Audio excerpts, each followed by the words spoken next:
Hey, hey, it's that magical time again where we have a nice little heart to heart and go over criticism that gets made about me.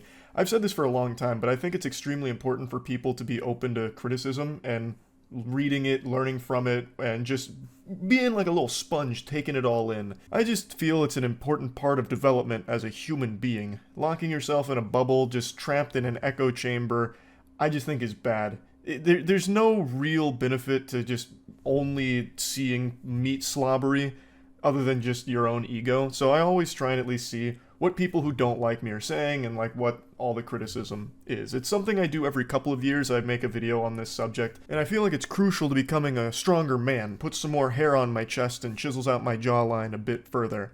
So what ends up happening is I always get locked into these boxes in people's perspectives. And it's the reason why I only do this every couple of years, because those boxes subtly change over time. So when I first started doing these, the box that I was confined to was the React streamer, the reaction channel, the React Andy only YouTuber. Then it became the sex toy YouTuber and nothing else.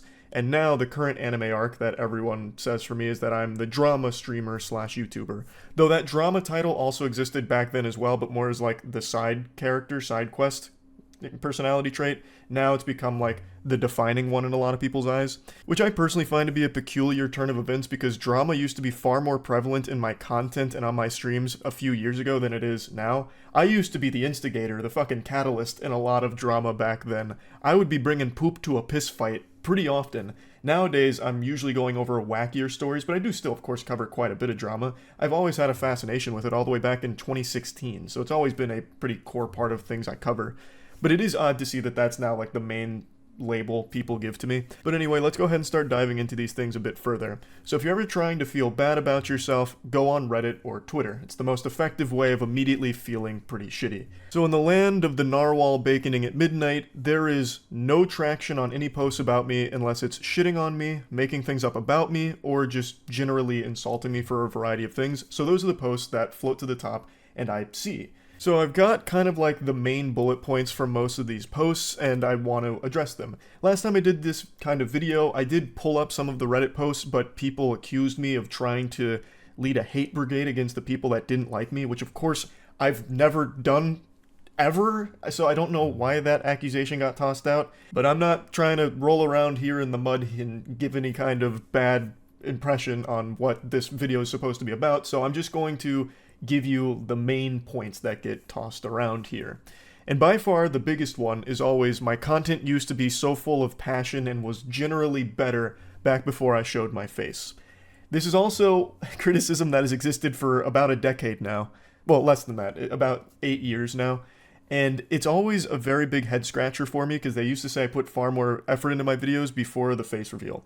Now, as I've always said, it's totally fine to not like me or you get tired of my content, get tired of me, whatever, throw me to the side. Hey, you know, like that scene in Toy Story, I'm done playing with you. I get it. That's totally natural on the internet. But this criticism is one that I always am left with a question mark over my head. Because as I've stated multiple times, the content I used to make, the gameplay commentary videos, I shit these puppies out in less than 10 minutes. I was like Jimmy John's with a freaky fast delivery of content that I really didn't enjoy making all that much. Like, it was great escapism for me, but it became something that was more of like a mental strain sometimes, because as I've stated, I was going through a lot during this period. So the example right there, Halo Reach forklift, it's 5 minutes long. That's how long that whole video took me to make. Now, again, to reiterate this point, it's totally fine if you prefer that style of content from me back then, but it's objectively wrong to say that I was happier making that content or that I put more effort into that content than I currently do. Because nowadays I put significantly more effort into the content I make. Even something as simple as making fun of some alpha male douchebag tutorial looks maxing video or something is much more time that I put into that than any gameplay commentary video I ever made. Again, all of those gameplay commentary videos, the runtime is actually how long I spent on them. So they are factually less effort than anything I've done recently. But again, I didn't enjoy that process either. I've stated multiple times that when I was making these gameplay commentary videos, I had this like mental checklist of things I needed to go through for these videos, so I would just spit out this stuff that I had already kind of knew I was going to say beforehand. So I would always spam the word nipples as much as possible because people liked when I said nipples. I would talk about cum as much as I possibly could fit into the video. And then I'd make sure to interject as many XD random sentences as my little noodle could cook up.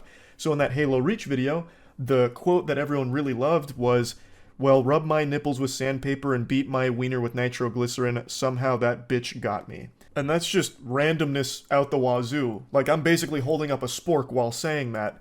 And that was the vibe of every gameplay commentary video because I went into them with this pre-established checklist that I needed to tick all the boxes on. So another big one, you must be licking my nipples with the tongue of an elephant. Stuff like that. It's just random shit that I would say. There's nothing wrong with liking that. 100%, you're totally fine to still enjoy that, but it's not something that I'd like doing anymore. I don't script any of my shit. I feel like that actually takes a lot of the fun out of the process for me. I like just being able to go on the fly and get silly with things. And sometimes jokes work, sometimes they don't. But I just like that it's always a new experience. I'm not going in there like, okay, I need to mention nipples 5 times. I have to talk about titties and, coming titties too. I didn't like that. So I don't miss making those kind of videos, but I know one of the main sentiments a lot of people echo is that they miss those kind of videos from me. And I'm sorry to tell you that I don't see myself going back to that. I really hated it. I really grew to not enjoy that process. And it's actually why, if you've been around for a while, you'll know, after my lung collapsed for the 3rd time, I took like a 2 or 3 month break from YouTube. I heavily contemplated not coming back because it was such a strain to me to have to force myself to say these things while playing these games because it's what people expected me to say. But I eventually did push through, and then my content changed, and I got happier, and I liked a different direction I was going. I've been happier making content now than I ever have in the past. Yet, a main criticism is people think that I'm more miserable now than I was back then, which, I don't know how to convince you. I can't take you inside and give you a little magic school bus tour of my brains and all the smiles inside of it when I'm making things.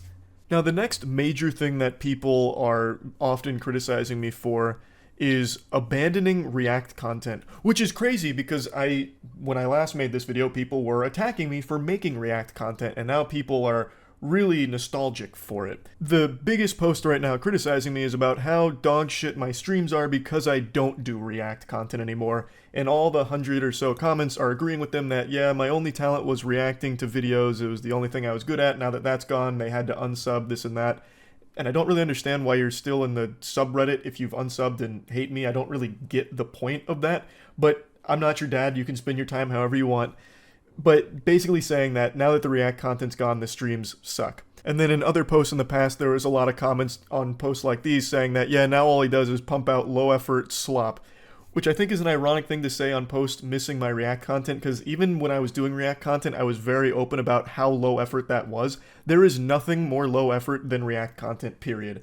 And even the biggest reactors on the planet will agree with that sentiment, and yet for some reason they're saying that that was higher effort content and higher quality, which I think is a little weird. Even the drama content I make, like the Niji Sanji video I made a few days ago, that was multiple hours worth of research to get all of the information and learn about it, so that's already more than any React video ever made. So I used to be big into reaction content. Most of my streams on Twitch for the longest time were just watching other people's videos and making jokes about them with the chat during it, and I would upload those to my channel from time to time. And I did that for quite a long time. And over the last year and a half, I completely stopped doing it. I really had my whole perspective changed on it with all of the discussion around this topic, and I just didn't feel right doing it anymore. I didn't like the idea of taking other people's, other YouTubers' content and just watching it in full on my channel and then even re-uploading it or uploading those highlights to my channel. It just rubbed me the wrong way because I saw that there was a lot of YouTubers making very valid points against that practice, that it is basically stealing from them. And there's plenty of outliers you can point to where a YouTuber or streamer is reacting to someone else's content and it actually helps that content creator grow. There's plenty of cases of that happening, but it's not the norm. Let me give you an example of something. I watched a masterpiece of a speedrun documentary on stream once about the history of the Hobbit speedrun. And I made 2 videos on this React. I broke it up into 2 parts because it was a really long video that I thought was just amazing, so I highlighted it into 2 parts. And the 2 videos I made from this React that were just highlighting the most hype moments got more views than the original work itself, and the creator that actually put in all the hard work, all the blood, sweat, and tears to craft this magnum opus, which is almost 3 hours long, almost as long as one of the fucking Lord of the Rings movies itself, didn't see much benefit. If you look at the Social Blade here, you'll find that when I uploaded these 2 reacts, which I was praising the shit out of this work and highly encouraging people to go show support to the creator, he only got 2.7k subs from that. And if you look at his monthly gained views, you'll see that the 2 big spikes came before I reacted to the video, and then many months after, when it found its way organically into the YouTube algorithm. My reacts had no noticeable effect on it, and may have even had a detrimental effect because it was clearly growing before I reacted to it. And that just does not seem fair to me. Now, in this case, the creator of the video, Karma, was in the chat while I was watching it and seemed to really appreciate it and was having fun watching my reaction to it and everything. So, like, it's not like I went behind their back and, tried to steal the views away from them or anything. But even with permission, it's not like Karma saw a whole lot of upside to my react to it, other than, of course, just spreading word about this game that they love and the speedrun they love. But aside from that, their channel didn't really see a whole lot of benefit from it.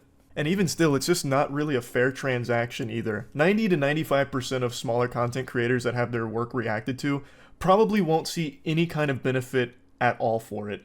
Yes, their work got shared to more people, yippee yahoo, but that isn't always going to translate to success for them, or those eyes aren't going to go to them for the original most of the time because they were fans of the person that was reacting to it, and now they just got the entire video fed to them.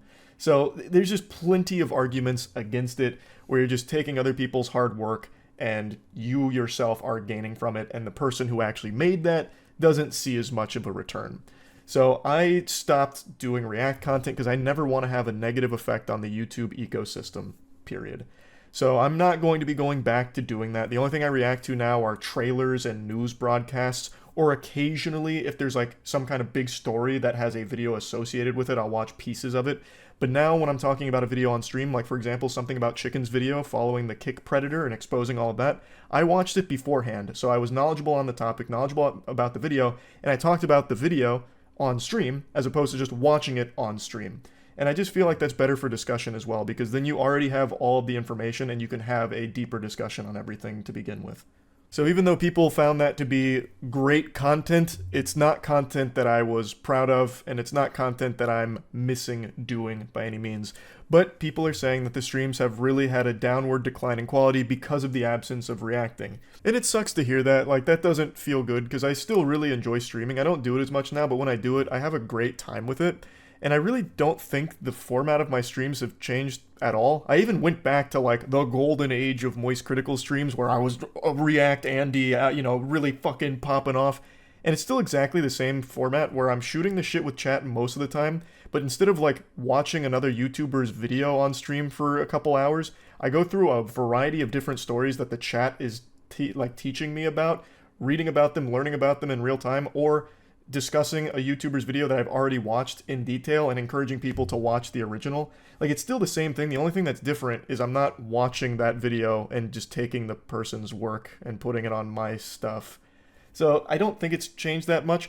Another thing that I saw on a Reddit post today is that someone said I'm just always on my phone while streaming. And that's a criticism that I'm just going to slap down because you are just making some shit up. My streams during 2020 through 2022, when I was still grinding my RuneScape, actually it was like 2019 through 2022, when I was still grinding my old school RuneScape account, fishing for max level, I was actively on my phone in every single stream grinding multiple skills. Let me just show you a clip of what a normal stream would look like. The Lex government laboratory that we have to take it to where they'll analyze it and tell us if it's real or fake. We just haven't had a chance to do it yet. Alright, it's time. Instantly. Holy fuck. Thank you, Nick. Sponsor iDubbbz for his boxing match. That's such a cute idea.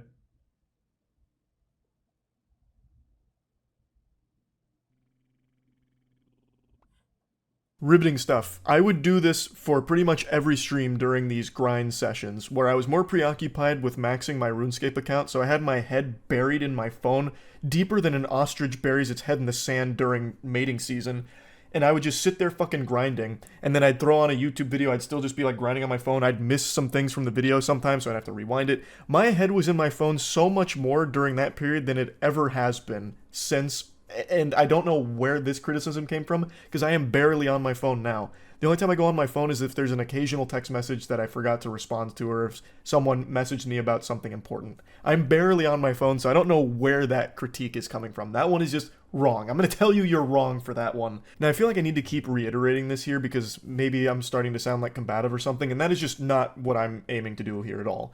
It's totally fine to not be enjoying my recent content or recent streams or something. Tastes change. I get it. At some point, you stop enjoying certain things. It's totally natural and totally understandable. I'm not upset about it. Like, sometimes reading the things hurts, but I get it at the end of the day. And there's nothing wrong with criticism, which is why I go out of my way to read the criticism and talk about it. And I'm just giving it my perspective here on all of this. So, for example, another thing that comes up is people are tired of me doing so much, like, coverage of things during streams or hanging out with chat as opposed to gaming as much.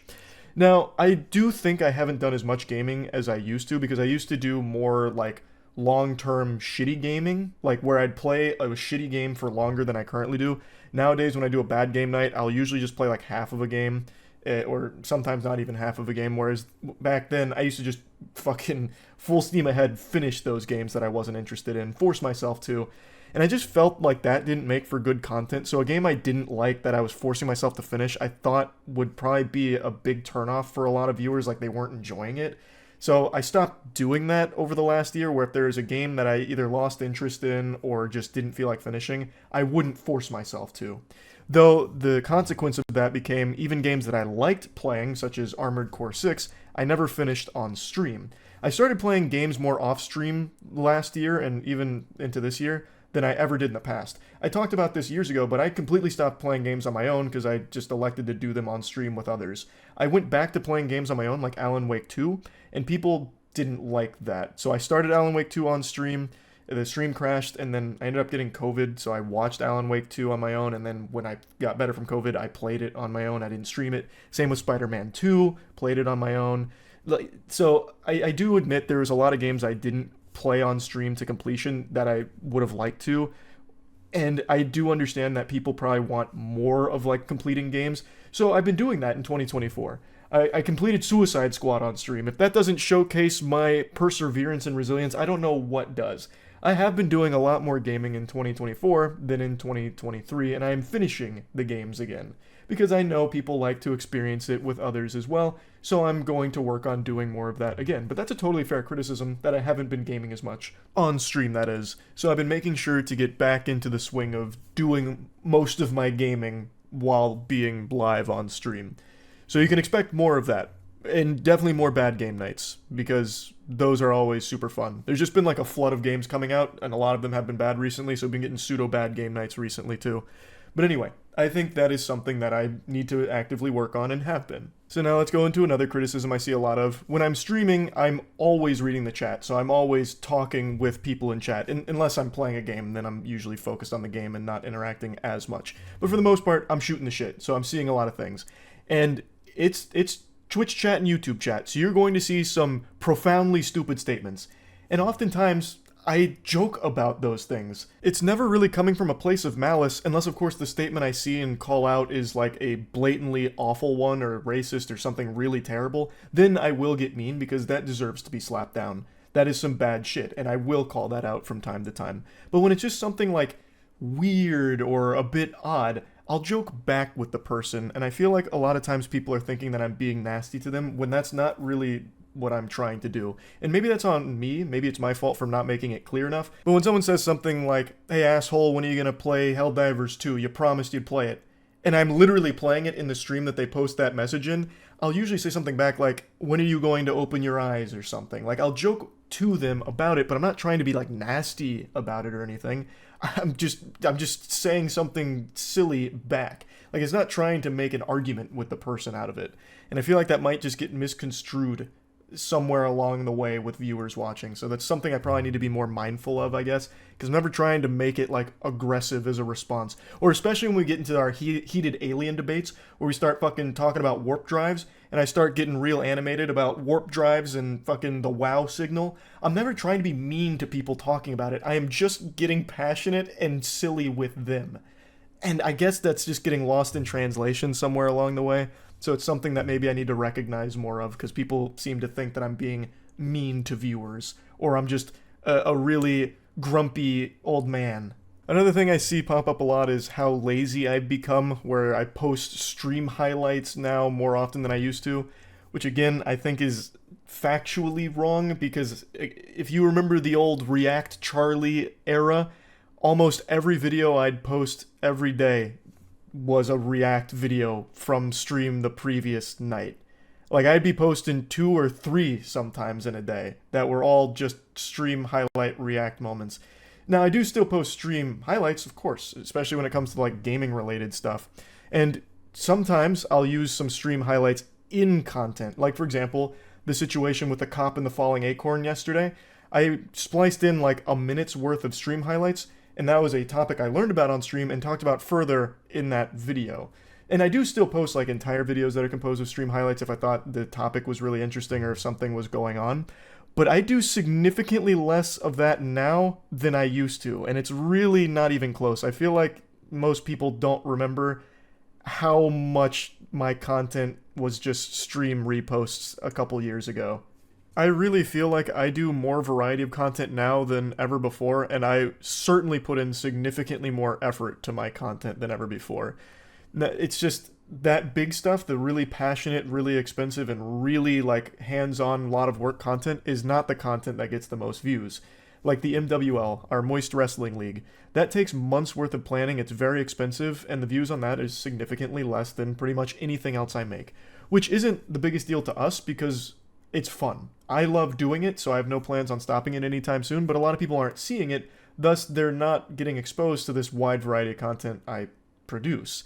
And even outside of that, like the Dungeons and Dragons show, Skill Check show, that is another massive time investment. It's a lot of work and it's a lot of fun. There's a lot of passion behind that. It even has its own YouTube channel now.